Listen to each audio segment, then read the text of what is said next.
Le professeur Juvin reproche au professeur Raoult de manquer de doute. Est-ce que ce soir, vous estimez qu'on a vraiment avancé dans l'analyse de la gestion de la crise sanitaire? Bonsoir. Alors, il est vrai que nous sommes simplement à la deuxième semaine de l'activité de la commission d'enquête.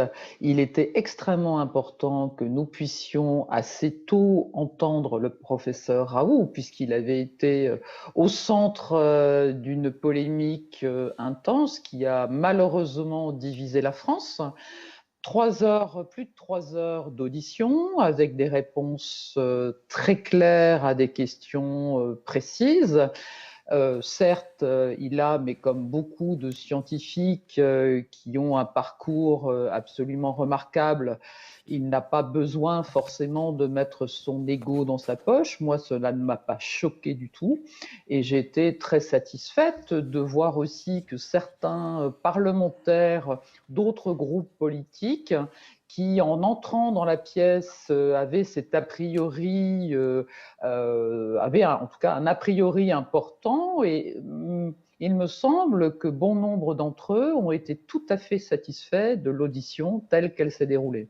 Oui, on vous a tous senti conquis par le professeur Raoult, intimidés, peut-être pour certains. Ah, pour certains peut-être, en ce qui me concerne, non. Je ne connaissais pas du tout le professeur Raoult. J'ai beaucoup suivi tous ses travaux et la façon dont il a pu, à l'IHU de Marseille, apporter une réponse thérapeutique à plus de 5000 personnes qui sont venues pour se faire dépister et qui étaient PCR positifs donc, à l'IHU et qui ont pu bénéficier d'un traitement.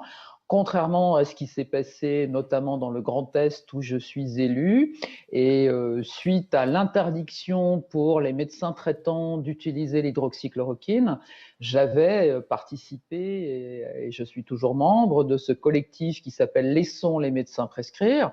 Donc là, nous avons bien entendu une fois de plus que malgré en tout cas le contact assez rapproché entre le professeur Raoult et l'exécutif, en tout cas, on a pu constater que l'exécutif ne l'a pas écouté et a été plus charmé par les sirènes de certains membres du conseil scientifique qui ont malheureusement des conflits d'intérêts.